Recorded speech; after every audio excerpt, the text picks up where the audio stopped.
வணக்கம் நேர்களே, மூலிகை விருந்து மூலம் உங்களை சந்திக்கிறது ரொம்ப சந்தோஷமா இருக்கு. இன்னைக்கு நம்ம மூலிகை விருந்துல பார்க்க போற டிஷ் என்னன்னு பாத்தீங்கன்னா வாழைப்பூ கட்லட். வாழைப்பூ கட்லட் எப்படி செய்யறதை பாக்குறதுக்கு முன்னாடி அதுக்கு என்னென்ன பொருட்கள் தேவைன்றதை நம்ம இப்ப பார்க்கலாம். பொட்டுக்கடலை, வாழைப்பூ, கேரட், பீன்ஸ், காலிஃபிளவர், மஞ்சத்தூள், உப்பு, மைதா, உருளைக்கிழங்கு, பட்டாணி, எண்ணெய், வெங்காயம், தக்காளி, பச்சை மிளகாய், இஞ்சி பூண்டு பேஸ்ட், கொத்தமல்லி, தேங்காய் துருவல், மிளகாத்தூள், நெய், பட்டை, கிராம்பு, ஏலக்காய் அரைச்சி வச்சது. இவ்வளவுதான் இதுக்கு தேவையான பொருட்கள். இப்போ நம்ம ஃபர்ஸ்ட் பொட்டுக்கல்ல ஜார்ல போட்டு அரைச்சி எடுத்துக்கலாம்.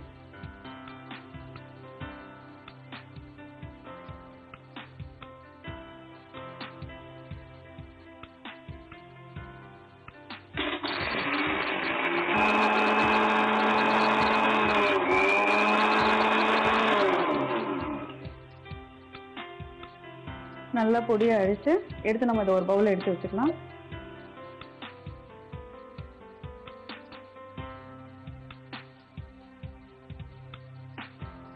இப்போ நம்ம கட்லட் எப்படி செய்யலான்றத பார்க்கலாம். ஒரு பவுல் எடுத்துக்கோங்க. வாழைப்பூ,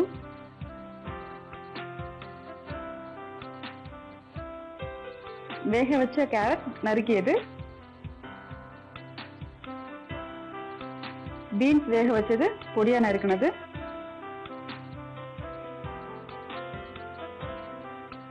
காலிஃபிளவர் வேக வச்சு பொடியா நறுக்கிக்கோங்க,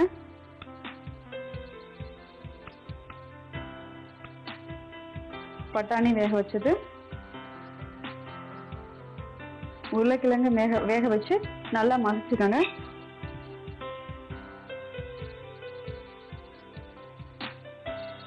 இது நல்லா பிசைஞ்சுக்கோங்க.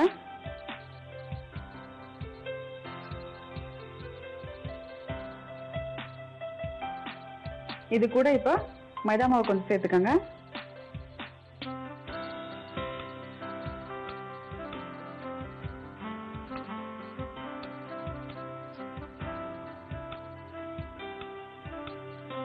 கொஞ்சம் உப்பு சேர்த்துக்கோங்க.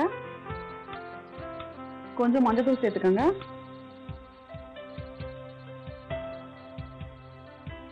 கொஞ்சமா மிளகாத்தூள் சேர்த்துக்கோங்க. இப்போ இது எல்லாத்தையும் சேர்த்து பிசைஞ்சிடுங்க. இப்படியேவும் நம்ம கட்லட் பண்ணலாம், இல்லாட்டினா ஒரு அடி மிக்ஸில அடிச்சு எடுத்துடலாம். எல்லாம் சேர்த்து பிசைஞ்சாச்சு. மிக்ஸில இதை போட்டு ஒரு அடி அடிச்சிடலாம். மிக்ஸில போட்டு இப்ப அரைச்சு எடுத்தாச்சு. அடுத்து நம்ம வதக்கிறத பார்க்கலாம். ஃபர்ஸ்ட் ஸ்டவ் ஆன் பண்ணிக்கோங்க. கடாயை வச்சுக்கோங்க. கொஞ்சம் ஆயில் விட்டுக்கோங்க.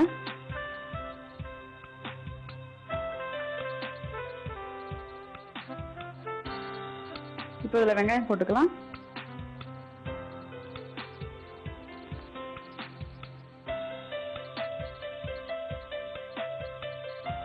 நல்லா வதக்கிடுங்க வெங்காயத்தை.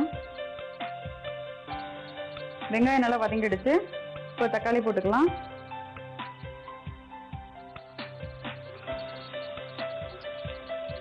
தக்காளி வெங்காயம் நல்லா வதங்கிடுச்சு. இதுல பச்சை மிளகாய் சேர்த்துக்கோங்க.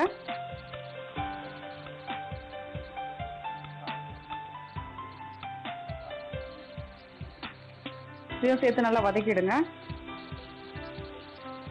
இப்போ இஞ்சி பூண்டு அரைச்சி வச்சிருக்கதை இதோட சேர்த்துடுங்க.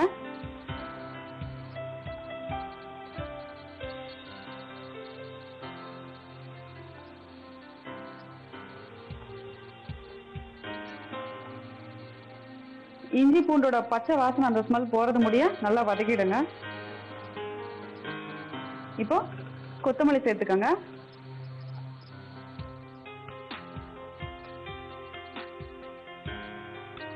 தேங்காய் துருவி வச்சிருக்கதை இதோட சேர்த்துடுங்க.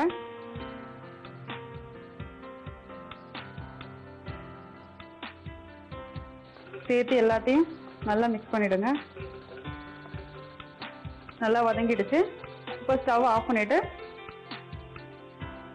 நம்ம மிக்ஸ் பண்ணி வச்சிருக்க வெஜிடபிள்ஸோட இதை ஆட் பண்ணிடலாம்.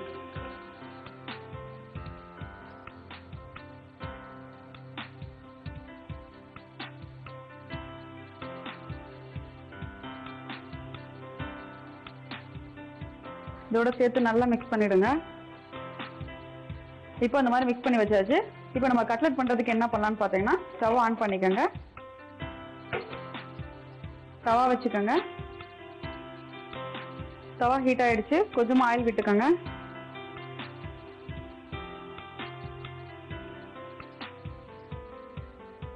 ஆயில் சூடாகட்டும்.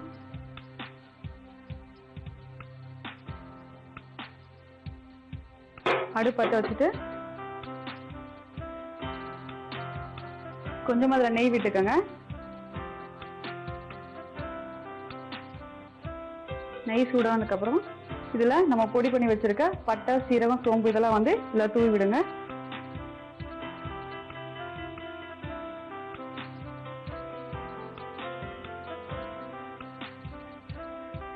போதும். இப்போ நம்ம ஸ்டவ் ஆஃப் பண்ணிட்டு நம்ம பிசைஞ்சு வச்சிருக்கிறதுல ஆட் பண்ணிடுங்க.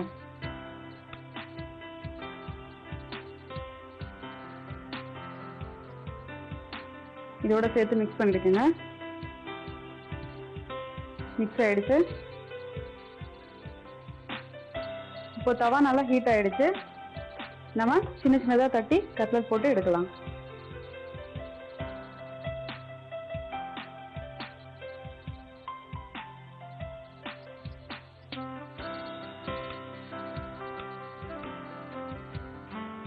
இதை எடுத்து பொட்டுக்கடலை மாவுல நல்லா தட்டிட்டு கடாயில போட்டுடுங்க.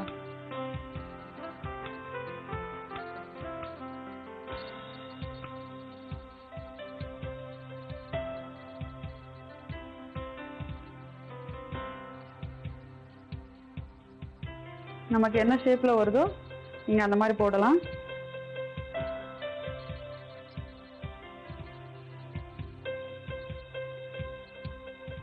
இதை பரட்டி போடுங்க.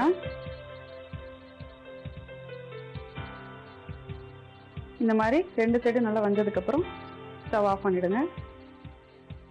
இதை எடுத்து இப்போ ஒரு பிளேட்ல நம்ம சேவ் பண்ணலாம்.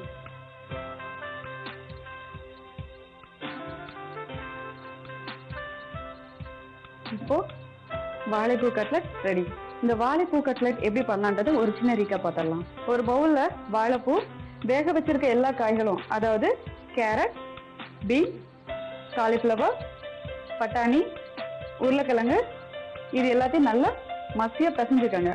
அதுக்கப்புறம் கொஞ்சமா மைதா மாவு, உப்பு, மஞ்சத்தூள், மிளகாத்தூள், இது எல்லாத்தையும் சேர்த்து நல்லா பிசைஞ்சு வச்சுக்கோங்க. வேணும்னா ஒரு தடவை மிக்சியில் அரைச்சி எடுத்துக்கோங்க.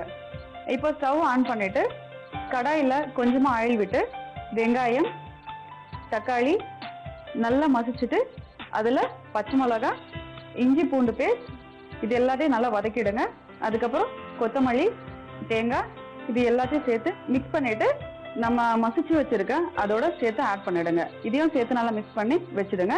இப்போ ஸ்டவ் ஆன் பண்ணிட்டு தவா வச்சு தவா ஹீட் ஆனதுக்கப்புறம் ஆயில் ஊற்றிடுங்க. அந்த ஆயில் ஹீட் ஆகிறதுக்குள்ள நம்ம இன்னொரு ஸ்டவ்ல கொஞ்சமா நெய் விட்டு அதில் பொடி பண்ணி வச்சிருக்கிற பட்டை, கசகசா, சீரகம், சோம்பு, ஏலக்காய் இது எல்லாத்தையும் நல்லா பொரிச்சிட்டு அதை எடுத்து நம்ம மசிச்சு வச்சிருக்கிறதுல ஆட் பண்ணிடுங்க. அதையும் சேர்த்து நல்லா கிளறி வச்சுடுங்க. இப்போ தவா ரெடி ஆனதுக்கு அப்புறம் இந்த கலவையை நல்லா தட்டிட்டு வடை மாதிரி நம்ம அரைச்சி வச்சிருக்க பொட்டுக்கடலை மாவுல பரட்டி நம்ம தவால போட்டு ரெண்டு சைடும் பரட்டி எடுத்தோம்னா இப்போ நம்மளுடைய வாழைப்பூ கட்லெட் ரெடி. இந்த வாழைப்பூ கட்லெட் பாத்தீங்கன்னா இதோட யூஸ் என்னன்னு பாத்தீங்கன்னா, வயிற்றுல புண்ணு இருந்ததுன்னு வச்சுங்களேன் நல்லா கிளியர் பண்ணும். அதே மாதிரி அல்சர் இருக்கவங்க வந்து இதுல பச்சை மிளகா சேர்த்துறதுக்கு பதிலா நீங்க மிளகை வந்து தூள் பண்ணி அதை சேர்த்து பண்ணி கட்லெட் பண்ணி சாப்பிடலாம். வாழைப்பூல வந்து நிறைய சத்து இருக்கு. அதனால இது வந்து டெய்லி சேர்த்தீங்கன்னா நம்ம உடம்புக்கு ரொம்ப நல்லது.